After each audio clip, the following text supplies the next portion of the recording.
네, 오늘은 누가 주님을 누리는가 라는 제목의 말씀을 함께 나누겠습니다.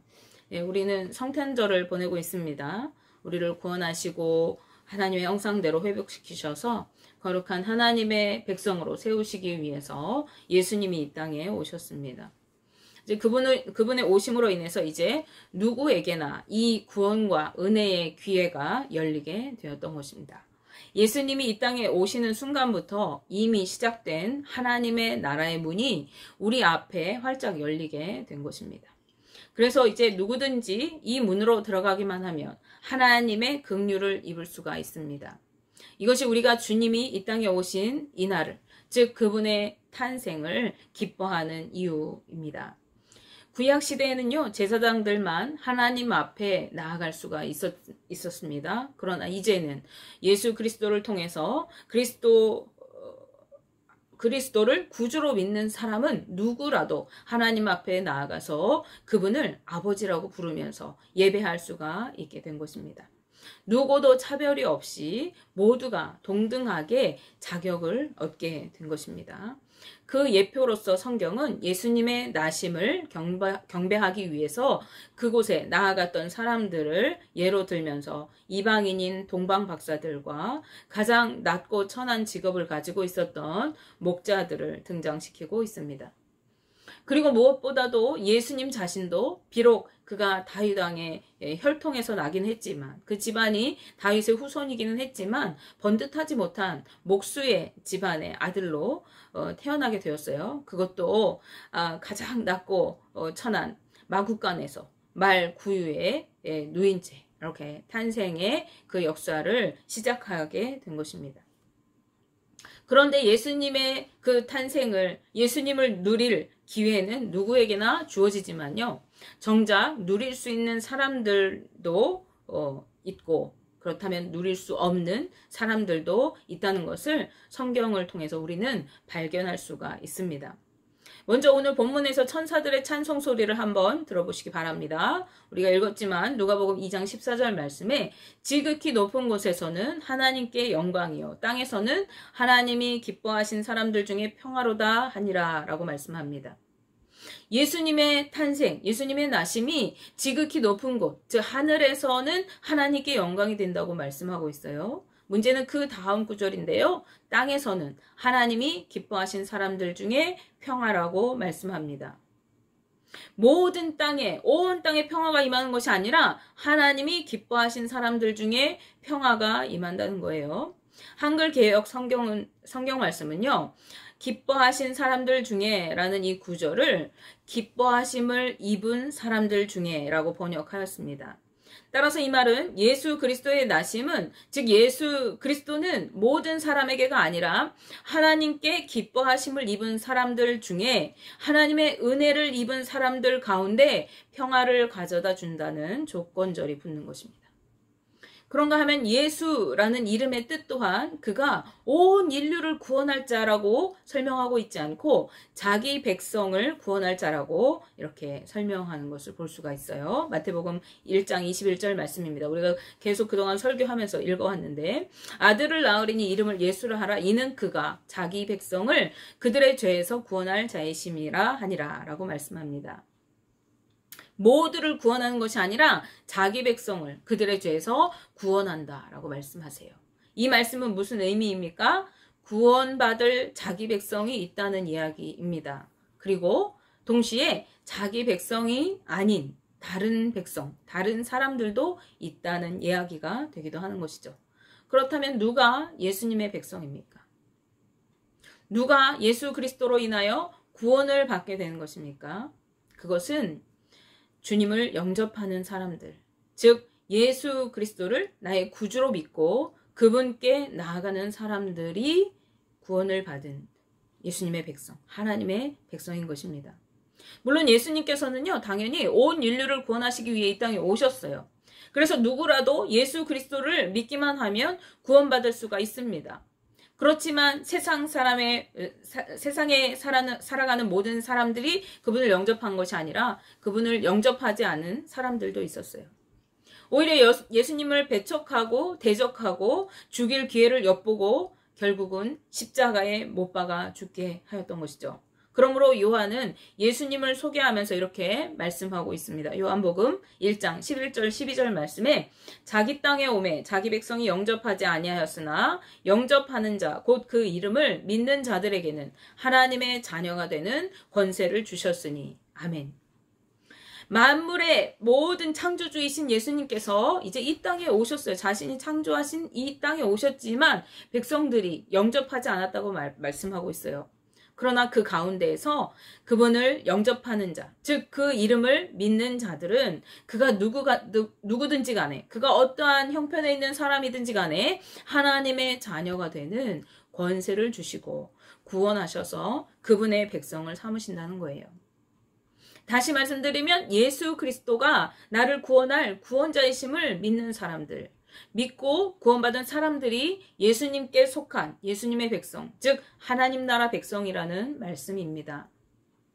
이것을 잘 이해하기 위해서 우리는요, 예수님께서 말씀하신 혼인잔치에 관한 비유 말씀을 살펴보기 원합니다. 마태복음 22장 1절에서 14절 말씀에는 예수님께서 천국이 마치 자기 아들을 위해서 혼인잔치를 베푼 어떤 임금과 같다라고 말씀합니다. 이 임금은 아들의 혼인잔치를 위해서 종들을 이곳저곳에 보내요. 그래서 사람들을 그 잔치에 초청하였습니다. 그런데 잔치 시간이 지나도 초대한 사람들이 잔치에 오지 않는 거예요. 그래서 이제 다른 종들을 다시 그 사람들에게 보냅니다. 그리고 초청한 사람들에게 이렇게 말하게 합니다. 왜 아직도 안 오십니까? 내가 소와 살찐 짐승들을 많이 잡고 모든 것을 갖추어서 진수성찬을 마련했습니다. 그러니 어서 잔치에 오십시오. 이렇게 말하라는 거예요. 그래서 종들이 이제 다시 사람들에게 가서 주인이 명령한 이 말을 전하면서 사람들을 다시 이 잔치에 초청하였습니다. 그런데 그들은 잔치에 전혀 관심을 두지 않았어요. 그래서 마태복음 22장 5절 6절 말씀을 보시면 그들이 돌아보지도 않고 한 사람은 자기 밭으로 한 사람은 자기 사업하러 가고 그 남은 자들은 종들을 잡아 모욕하고 죽이니 라고 말씀합니다. 병행구절인 누가복음 14장 18절에서 20절 말씀에서 누가는 이 사람들이 변명하는 것에 대해서 더 자세하게 이렇게 설명하고 있어요. 그 중에 어떤 사람들은요, 자기가 사둔 밭에 나가봐야 한다고 밭으로 가버렸어요. 어떤 사람들은 소를 사두었는데 그 소가 과연 일을 잘 하는지 시험해보러 가야 한다고 나가버렸습니다. 그리고 어떤 사람들은 내가 지금 장가 간 지 얼마 안 돼서 내 아내와 함께 시간을 보내줘야 하기 때문에 나는 그 잔치에 갈 수 없다라고 말하였던 거예요.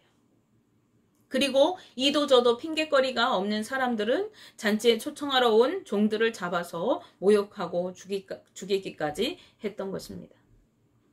이러한 사람들의 행동은 임금을 몹시 화나게 했습니다. 그래서 이제 이 임금은 군대를 보내가지고 자신의 종들을 죽게 한 그 사람들을 진멸해 버렸어요. 그리고 그 동네에 불을 놓아 버렸습니다. 이 사람들은 여러 가지 세상적인 것들을 핑계로 들으면서 임금의 잔치에 들어오기를 거부하고 있었습니다. 무엇이 중요한지 분간하지 못하는 사람들이었던 것이죠. 그래서 이들은 심지어 임금의 명령을 전혀 중요한 것으로 여기지 않았기 때문에 그 명령을 전하러 왔던 종들조차도 죽여버렸던 것입니다. 이러한 사람들은 잔치의 기쁨을 누릴 자격이 없는 사람들인 것이죠. 누가복음 14장 24절 말씀에 내가 너희에게 말하노니 전에 청하였던 그 사람들은 하나도 내 잔치를 맛보지 못하리라 하였다 하시니라 라고 말씀합니다. 이제 임금은요, 잔치에 합당하지 않았던 그들을 모두 진멸하고 그 자리를 대신해서 채워줄 사람들을 초청하기 위해서 다시 종들을 보내게 됩니다. 그런데 이 종들을 어디로 보냅니까? 바로 길거리로 보내요. 그 전에 보냈던 사람들은 그 집집마다 찾아가서 초청을 했어요. 그러니까 그 사람들을 조금 이렇게 대우했던 거죠. 그런데 이제 누구라도 상관이 없는 거예요. 그래서 길거리로 가서 아무라도 데려오도록 이 임금은 종들에게 거리로 나가게 합니다. 그래서 거리로 나가서 가난한 사람들과 몸이 불편한 사람들, 맹인들과 다리 저는 사람들을 데려오라고 명령하였어요. 이 이야기에서 임금은 누구를 의미하냐면 바로 하나님 아버지를 의미하는 것입니다. 그리고 혼인잔치의 주인공인 이 아들은 예수 그리스도를 의미하고 있어요. 그렇다면 종들은 누구입니까? 종들은 복음을 전하는 선지자들, 하나님의 대언자들인 주의 종들을 의미하는 것입니다. 하나님께서는 예수 그리스도를 통해서 하나님 나라를 이루기를 원하셨어요. 그래서 이 하나님의 뜻, 즉 하나님의 나라 복음을 하나님의 종들에게 알게 하시고 그것을 증거하도록 하셨습니다. 하나님의 말씀대로 순종하여 살아갈 때 하나님의 통치가 이루어지고 그 안에서 하나님의 축복과 은혜를 누리며 살게 된다는 것이에요. 그 비밀을 이제 전하게 한 것입니다. 먼저 누구에게 전하게 하셨는가 하면 가장 먼저 선택받은 이스라엘 민족들, 즉 유대인들에게 그 말씀을 증거하게 하셨습니다. 그렇지만 그들은요, 선민의식과 교만에 빠져서 선지자들의 말에 귀 기울이지 않았어요. 혹은 죄악에 미혹되어서 이방의 신들을 섬기고 이방 문화를 따라 사느라고 또 세상적인 것들에 마음을 두고 풍요와 안일한 삶에 빠져 살아가고 인간적인 권세와 힘을 의지하며 제멋대로 살아가느라고 그 말씀을 듣지 않고 외면하였습니다. 그들의 말을 업신여기고 멸시하고 심지어 하나님의 종인 선지자들을 죽이기까지 했습니다. 그런 이스라엘 백성들을 하나님께서는 멸하셨어요. 그 나라가 멸망을 당하게 하셨습니다. 그리고 그들을 대신하여 다른 사람들에게 복음을 전하여 하나님 나라에 초청하시기 시작했어요. 그들은 유대인들이 업신여기고 배척하고 정죄했던 사람들입니다. 즉 그들은 이방인들이었고 지체장애인들이었고 병든 자들입니다. 그리고 가난한 자들이었어요. 세리와 가늠한 여인들이었습니다. 하나님께서 스스로 자신을 구원받은 거룩한 백성이라고 여기면서도 정작 하나님의 부르심에 관심조차 두지 않았던 이 유대 사람들을 대신하여 그들이 업신여기고 멸시하던 사람들을 대신 초청하셨어요. 이전에는 꿈도 꾸지 못하던 천국의 문이 이제 모두에게 열리게 된 것입니다. 모두에게 구원의 기회가 허락된 것입니다. 누가는 여기까지 이야기하고 이야기의 끝을 맺고 있습니다. 그런데 마태는요, 이에 이어서 더 한 가지를 이야기합니다. 바로 이 잔치에 참여한 어떤 사람에 관한 이야기입니다. 그 사람은 잔치 자리에 들어갈 수 있었어요. 누구에게나 열려있는 그 자리. 거리에 나가서 아무라도 데리고 오라고 해서 이제 그 자리까지 갈 수 있었어요. 그런데 이 사람은 준비되지 않은 모습으로 그곳에 들어갔습니다. 마태는 그가 잔치에 합당한 예복을 입지 않았다고 이야기합니다. 그리고 그 결과로 그는 손발이 묶인 채로 바깥 어두운 데에 내던져져서 그곳에서 슬피 울며 이를 갈게 되었다고 말씀합니다.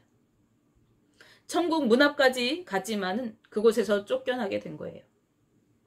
이 사람은 호기심으로 주님께 나아가는 사람들을 상징합니다. 그들은 예수님을 마음속으로 온전히 영접하지 않았어요. 온전히 믿지 않으면서 단지 호기심을 가지고 찾아가는 사람들이에요. 교회 가면 뭔가 좋은 게 있을까? 교회 가면 나도 혜택을 누리지 않을까? 구원을 받는다고 하는데 나도 구원 받아보지 않을까? 믿음은 없이 그러한 호기심들로 갔던 것이죠. 실제로 예수님의 공생의 사역 기간 동안에 수많은 사람들이 무리를 지어 예수님을 따라다녔습니다. 그 중에는 진심으로 예수님을 믿고 의지하며 따르던 사람들도 있었지만은 이 쫓겨난 사람과 같이 단지 호기심으로 아니면 무언가 조금이라도 나에게 얻을 것이 있을까 해서 무작정 따라다니던 사람들도 있었습니다. 그리고 그 중에는 심지어 말씀에서 임금의 초청을 거절했던 사람들처럼 예수님을 배척하고 멸시하는 마음으로 공격하고자 하는 마음으로 따라다니던 사람들도 있었습니다. 그러나 이들은 결국 예수님을 버리고 떠나갔습니다. 구원에 이르지 못하게 된 것입니다. 부활하신 예수님께서 승천하실 때 그곳에서는 그 예수님의 하늘로 들려 올려지심을 바라보았던 500여 명의 무리들이 있었습니다. 그들은 모두 부활하신 예수님을 눈으로 보았고 그분의 말씀을 들었습니다. 그러나 예루살렘을 너희가 떠나지 말고 약속하신 것을 기다리라고 하신 예수님의 말씀에 순종하여서 성령을 기다리며 마가의 다락방에 함께 모여 기도하던 사람들은 그 중에서 예수님의 제자를 12제자를 포함한 120여 명밖에 남지 않았습니다. 그리고 순종한 그들만이 예수님께서 약속하신 대로 성령의 임재를 누리게 되었고 말씀대로 살아갈 수가 있었던 것이죠. 오늘날에도 수많은 사람들이 복음을 듣습니다. 누구든지 예수 그리스도를 믿음으로 구원을 받아서 하나님의 나라를 얻게 될 수가 있는 것이죠. 누구나 동일하게 하나님 나라에 초대되었습니다. 그러나 모두가 그것을 누릴 수는 없습니다. 심지어 단지 주님과 함께 있었다고 해서 무조건 그것을 누릴 수 있는 것도 아닙니다. 오직 그 구원과 천국을 누릴 수 있는 사람은 예수 그리스도를 영접한 사람뿐입니다. 그분을 나의 구주로 믿고 신뢰하는 사람들만이 온전한 구원을 누리고 천국을 소유하게 되는 것입니다. 마태복음 22장 14절 말씀에서 예수님은 이렇게 말씀합니다. 청함을 받은 자는 많되 택함을 입은 자는 적으니라. 아멘. 그러므로 교회 안에 많은 사람들이 함께 모여서 예배를 드리지만은 그들이 모두 구원을 받은 자들, 천국을 소유한 자들입니까? 라고 묻는다면 우리는 확신 있게 예, 그렇습니다. 라고 답할 수가 없습니다. 왜냐하면 비록 몸은 한 곳에 다 같이 모여 있을 수가 있을지 몰라도 저마다 다른 마음으로, 다른 믿음으로 그 자리에 있을 수가 있기 때문에 그렇습니다. 예수님의 부활을 경험하고 하늘로 올려져 가심을 보았던 500여 명 중에서 120여 명만이 순종하여서 성령의 임재를 누릴 수 있었다는 것은 오늘날 우리에게 시사하는 바가 크다고 하겠습니다. 많은 사람들이 주님의 성령을 기다리라고 하신 그 말씀을 가볍게 여기고 흘려버렸습니다. 그리고 그들은 미련 없이 주님에게서 등을 돌려 떠나갔습니다. 주님을 온전히 믿고 굳게 붙잡지 못했기 때문에 그렇습니다. 그러므로 여러분이 구원의 감격과 은혜를 온전히 누리기 원하십니까? 여러분의 삶 가운데 하나님의 통치를 이루면서 하나님 나라 백성으로서 살아가기를 원하십니까? 그분을 신뢰하시기 바랍니다. 의심 없이 예수 그리스도를 믿고 그 말씀에 순종하여 살아가시기 바랍니다. 그럴 때 여러분도 모르는 사이에 삶의 변화를 이루게 될 것입니다. 성령의 임재를 누렸던 예수님의 제자들이 이전과는 전혀 다른 삶을 살아갈 수 있었던 것처럼 여러분의 삶에는 하나님의 통치가 이루어질 것이고 구원의 감격으로 날마다 감사하는 삶을 살아가게 될 것입니다. 원하기는 저와 우리 성도님들 모두가 예수 그리스도를 마음에 영접해드리고 구주로 온전히 믿고 순종하여 살아가면서 구원의 감격과 영원한 하나님 나라를 누리게 되시기를 주님의 이름으로 축복하며 기도합니다.